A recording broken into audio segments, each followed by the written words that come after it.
Bendiciones a todos, buenos días, hermanos y hermanas. Estamos acá en Conexión Espiritual esta mañana estudiando la lectura titulada Los Mentirosos en Hechos, capítulo 4, versículo 18, hasta el capítulo 5, versículo 18. Amado Dios, te agradecemos, Señor, por otro día de vida. Gracias, Padre, por la oportunidad de estudiar tu palabra. Te pedimos, Señor, que nos deje entendimiento, que podamos aprender de esta lectura. De igual manera, Padre, que podamos ser honestos contigo y con los que nos rodean, Padre, de acuerdo a lo que esperas de nuestras vidas. Te agradecemos, Señor, por esta oportunidad. En el nombre de Jesús. Amén y amén. Así que, hermanas, esta es una historia muy interesante, triste, ¿verdad? Ya que entendemos que tenemos una responsabilidad en cuanto a lo que es la honestidad y la lealtad hacia Dios. Y en esta historia se ve lo opuesto, ¿verdad? Por quizás la búsqueda de orgullo, por la búsqueda de el elogio de la gente que rodea.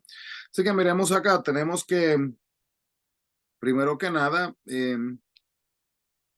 vemos acá en el versículo 20 donde se muestra que algunas veces, ¿verdad? Es importante que tenemos que predicar de nuestra fe en Dios, porque la gente a veces se puede sentir incómoda. Y por eso que tenemos que hacerlo, algunas veces tememos hacerlo. Algunas personas como que tienen miedo de compartir su fe, ya que piensan, ¿y qué tal si no está de acuerdo conmigo? ¿Cómo reaccionarán? ¿Qué me dirán? ¿Cómo me tratarán? Pero podemos ver aquí que el celo de Pedro y de Juan por el Señor era tan fuerte que ellos no podían mantenerse callados a pesar de lo que le dijeran, eh, aunque fueran amenazados. Entonces, cuando la determinación está ahí, hermano, para testificar, ¿verdad? El Espíritu Santo nos dará valentía, nos dará de nuevo para que así lo podamos hacer. Y tenemos que orarle a Dios por esto.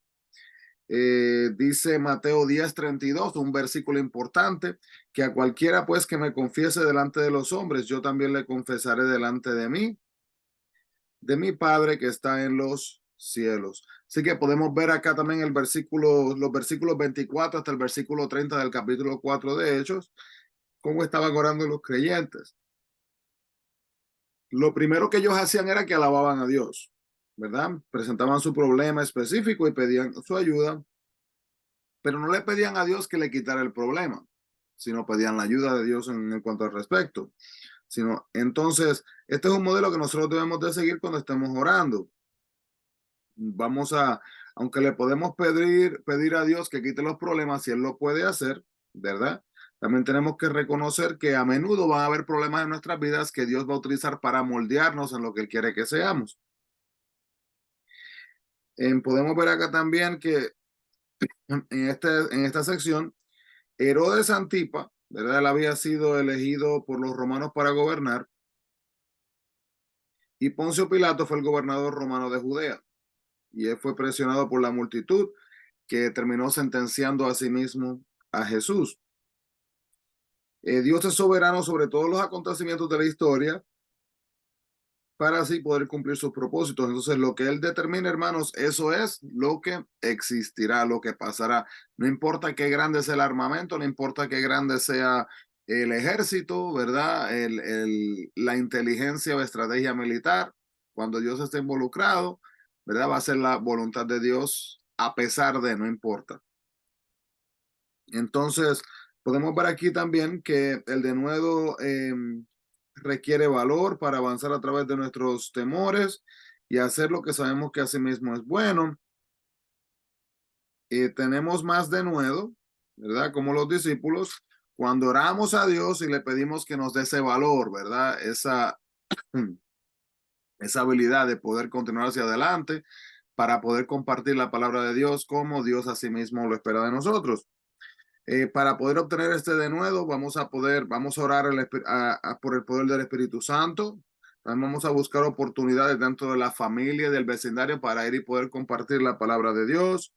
Vamos también a tomar en cuenta que el rechazo, ¿verdad? Descontento social y la vergüenza no son necesariamente persecución, hermanos, sino son parte, ¿verdad? De lo que es el entendimiento de que algunas personas tienen una manera de pensar diferente.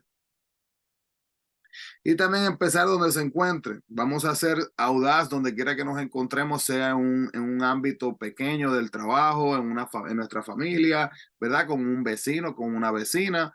Hay personas que piensan que compartir o evangelizar la palabra del Señor es ir alrededor de todo el mundo, pero somos llamados, hermanos, a hacerlo hasta dentro de nuestros círculos, sean pequeños o sean grandes.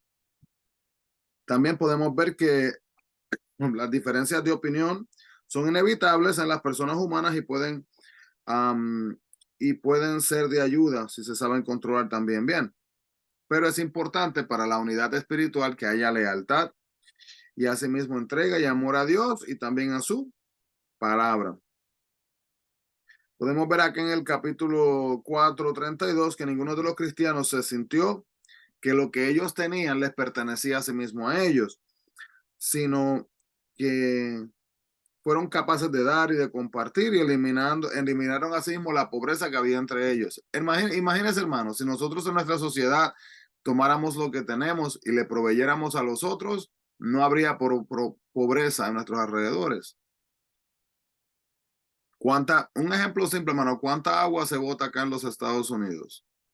Personas que cogen una botellita de agua y se toman un poquito y luego vienen y botan el resto.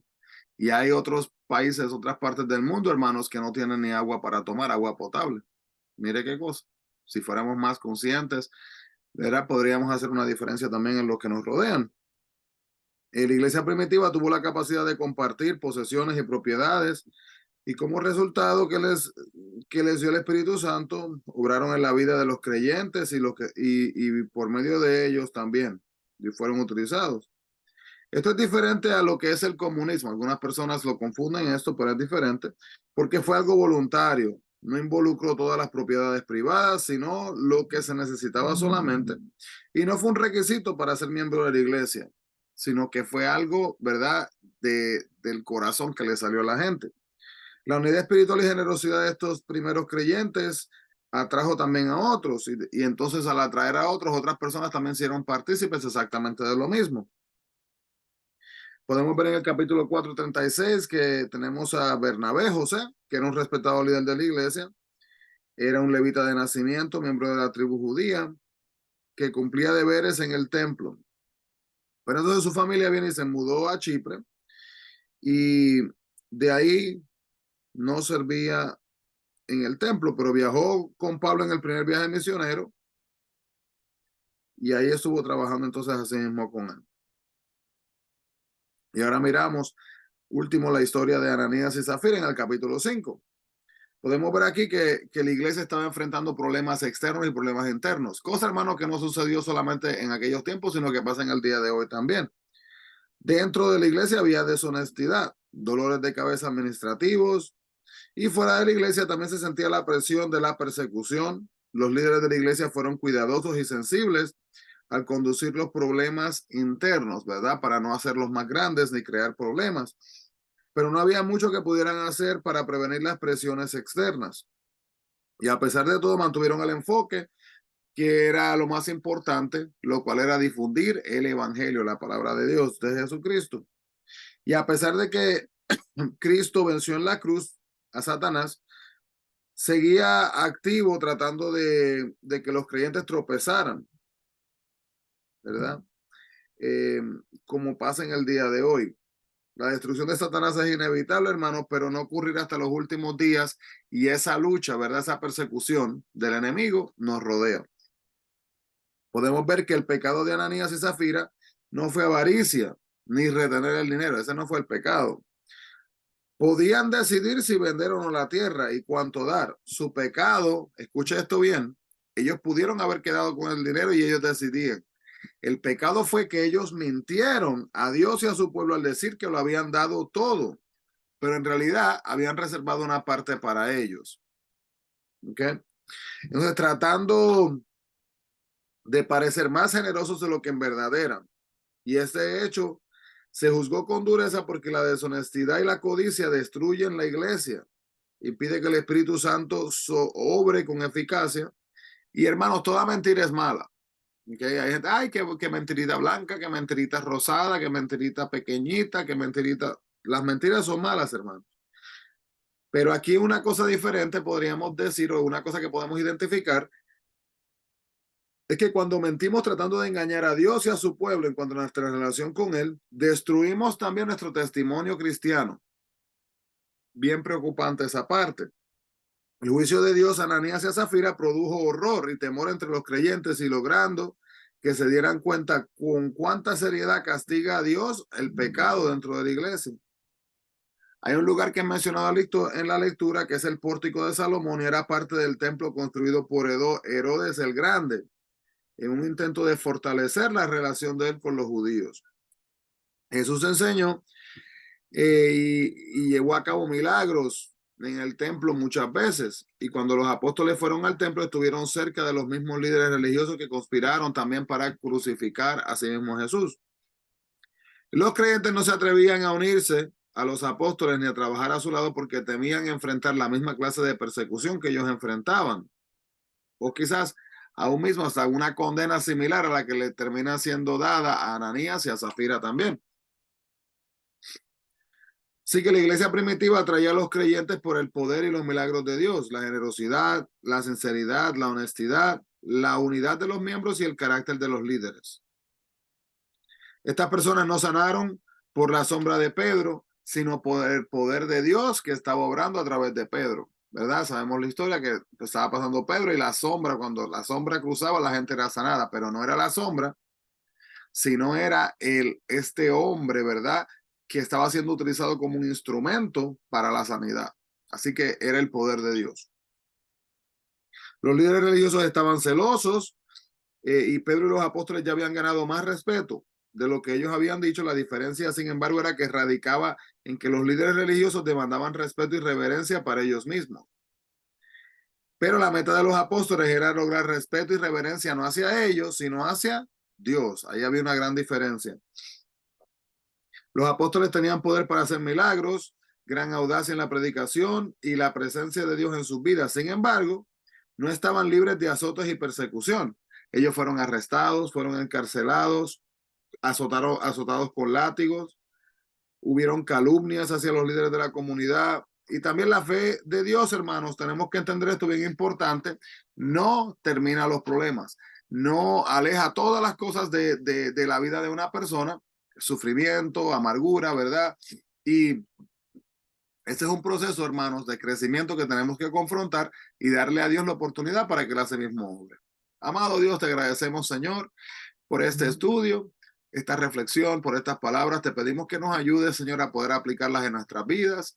Que nuestro testimonio, Padre, sea algo de inspiración hacia otros, Padre, porque cuando miren nuestras vidas, Señor, no que seamos perfectos, porque no lo somos, pero que puedan ver, aunque sea, Señor, una semilla, una reflexión de quien Jesús espera que nosotros seamos. Ayúdanos, Señor, a que podamos mostrar, Señor, el atractivo de lo que es ser un seguidor tuyo. Para la gloria y honra tuya pedimos estas cosas, mi Cristo. Danos fortaleza para que podamos sobrepasar las áreas que quizás son difíciles en nuestras vidas y que podamos honrarte como así lo mereces. En el nombre de Jesús pedimos esto, mi Cristo. Amén y amén. Así que, hermano, Dios le bendiga grandemente. No se olvide, busquemos la presencia del Señor. Que Dios les bendiga. Bendiciones.